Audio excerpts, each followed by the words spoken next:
was Star Wars like in 2024? That's what we're here to answer.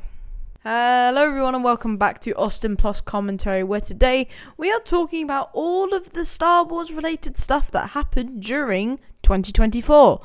So obviously we are in the second month of 2025. I know this is a bit late, but it's already happened, so it doesn't really matter. But yeah, today we're just going to be talking about Star Wars in 2024 and if it was that great and if this is the start of the end. I have a couple of theories, but we move.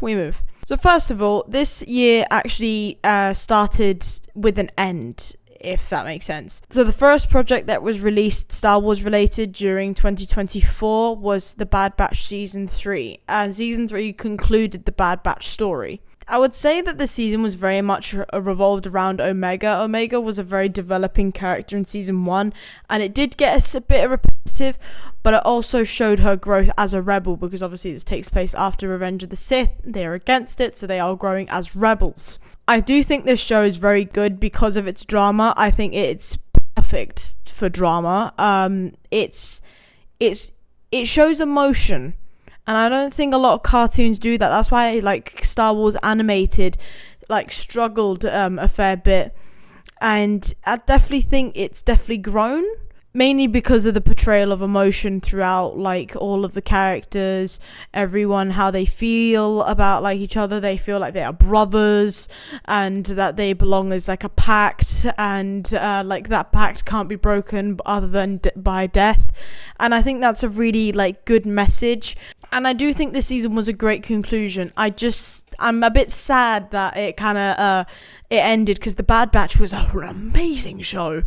I mean, you had the return of some of the biggest bad characters in Star Wars, and then it just goes and I felt cheated. I felt like Star Wars cheated me with content a bit. However, there is a thing going around that the Bad Batch might turn into a live action project. I'm not saying that I disagree. I'm honestly all for it. I think it would be amazing if they had a live action type thing. But it depends if you like seeing Star Wars animated reincarnated in a live action movie. I can completely understand why people wouldn't, but that is just me. So yeah, I would definitely, from my point of view, please Disney, please make the Bad Batch, at least make them appear in something else. You don't have to make them live action, but at least make them appear in something else, please. So later on this year, around about May time, so they kind of work in a way that they have something in the beginning of the year, something during May, and then something that starts in June, ends in the summer. In May last year, it was Tales of the Empire. So I think a couple years before, we had Tales of the Jedi, a very good show, and it was a very good anthology show. But this time we had Tales of the Empire. So I've just finished that. I completely forgot about it, but I've just watched it. You can watch it in an hour. The episodes are between 10 and 12 minutes long. You can watch it in an hour and a half. It's not that hard. And they are pretty good. They do showcase a lot, even just for 10 minutes about the character. It's 3 episodes per character, but I definitely think this is this is the way forward. Even if Star Wars ends up dying after, obviously, this Rey incarnation, Star Wars Jedi New Order crap, I definitely think that this is, if you want to keep it alive, even for a few years, you can definitely keep up with Tales of the Jedi and the Empire. I think that's great to have in their back pocket. So in this show, they had 2 stories. Barriss Offee, a very common character in terms of the Empire and the Jedi, but also Morgan Elsbeth. But for those who don't know, Morgan Elsbeth was actually introduced fully in Ahsoka. So this is a very new character. And I think that's a very ballsy thing to do. Going straight in for the new characters, because most people won't want to see the old characters like they did with Jedi. They did Count Dooku. It's all about Morgan and her actually becoming within an alliance with Thrawn. Admiral Thrawn, one of the biggest bads in Star Wars. And then the second story from episode 4 onwards is about Barriss Offee. Now, I had a theory a long time ago that Barriss Offee would become an Inquisitor, and I was right. Nice.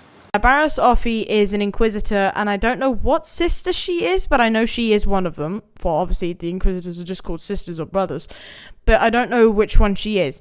So, and I think the way they've done this and introduced it in a whole new way is incredible.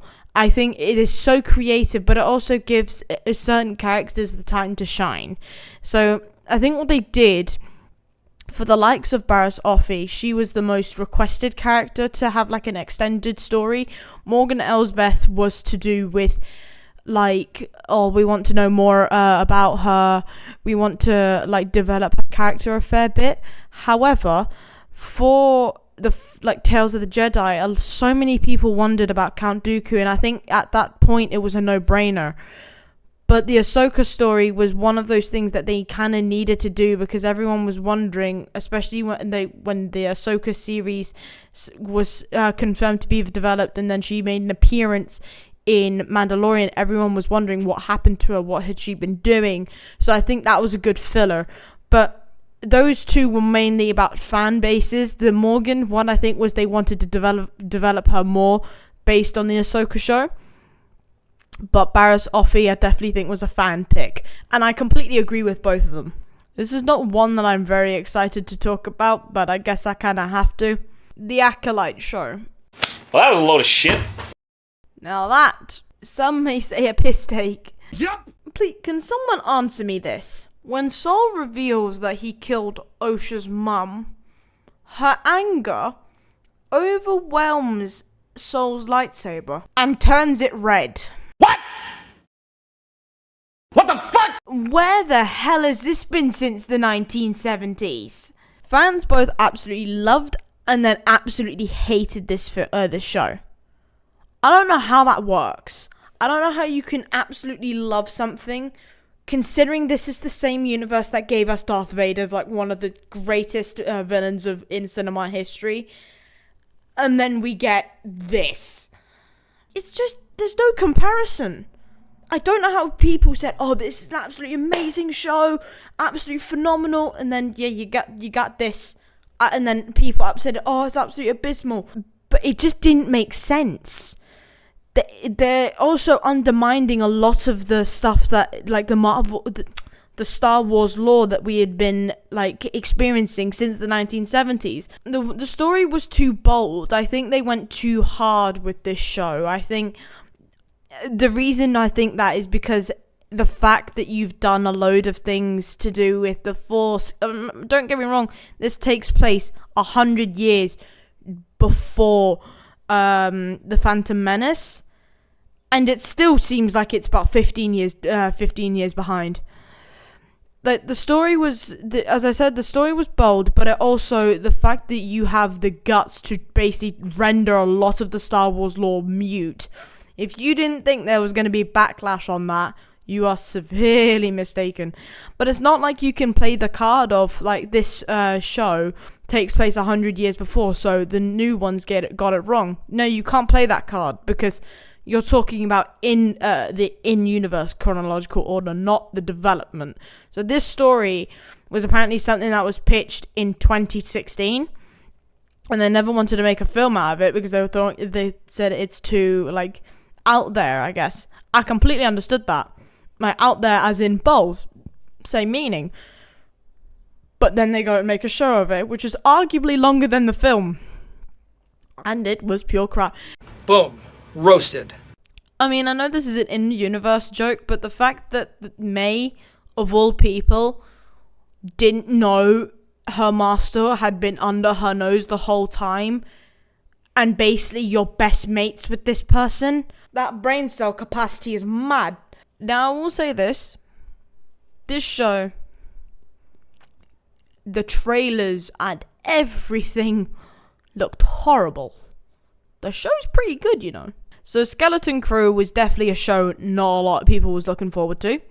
Its trailer was way too dystopian. You wouldn't, if this was shown to you and they didn't have anything Star Wars related, like a lightsaber, or you could have added the lightsaber in. You wouldn't think this is Star Wars. especially the trailer, but the actual story is actually pretty neat. Wouldn't be a proper video without doing some review recon.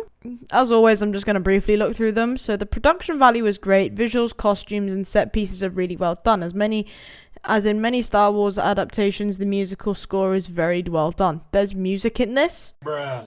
I think the kids' acting is great for their young age, despite some reviewers say they are engaging to fun to watch, which you take you back to own your own time as a kid. Oh, that's actually alright. Yeah, I kind of get that. On the Star Wars timeline, we are in the same era as the Mandalorian, which is to say a period of upheaval after the fall of the evil empire, when space is teeming with pirates. Oh, so that's when it takes place. That helps me out now that I'm gonna go and watch a bit more of it. That helps. My review is based on the first 6 episodes. Yeah, well, you're ahead of than me. But so far, I think it's definitely worth your time. It isn't a kids show, although kids can absolutely watch it, and anyone can enjoy the humor. Oh, there's humor. Good. SM33 is incredibly funny and pacing in this show. Yeah, if I remember him from the not the Clone Wars, but the Rebels, he's going to be funny. Alright, I found a 1 star, and I've just read some of it. This is a very controversial one, and that's kind of why I want to read it. The most vulnerable people on the planet Earth are our children. They are small and carefree and innocent humans being that required guidance, patience, and protection. Childhood is an amazing evolutionary development that came out in order to give our species a supreme advantage, otherwise we'd be born ready to stand and flee. Like so many other mammals in nature. The fact that kids absorb anything they see with a second thought is exactly why Disney reaches a new low in Star Wars with Skeleton Crew. Okay, bringing some psychology into this. Knowing full well that their politics is sensitive, oh dear God. Speaking to kids is a tricky endeavor, timing is vital, and preparation is essential. What happened to entertainment? I'm honestly curious. What happened to entertainment? Why can't people just watch a show? I know I do it because I do it for like YouTube reasons, but I do these because it's for entertainment. Are you sure about that? Enjoy it while it lasts. Because I know Star Wars ain't going to be around forever. As much as we all hope it will. So that is all of 2024. Now, what's on the horizon for like 2025? Now, we actually only have one series or season that has been confirmed for this year. On April 22nd, Andor Season 2 officially has its release date. But that is the only confirmed Star Wars related project that is releasing this year, other than Star Wars Visions, but I don't really count that because it's just stupid. Mandalorian Season 4 and Ahsoka Season 2 are also said to be in development, but we do not know when they are going to release. I would assume Season 4 of Mandalorian releases this year in preparation for Mandalorian and Grogu, but Ahsoka Season 2 can definitely take its time, but I definitely want to see it soon enough. So, was Star Wars worth it in 2024? Between June and July, no. But at the rest, I would say yes. I know a lot of people hated the projects that released in 2024. Mainly why I did this video. But I would say it was definitely worth it. I do hope if you enjoyed this video, please leave a like and subscribe and comment what else you'd like to see on the channel. As always, I'm always looking for new ideas. But without further ado, everyone, it wouldn't be a typical AustinPlus video if I didn't wish you all an amazing day. And I hope you all do have an amazing day. So, without further ado, that is me. Bye. Yeah.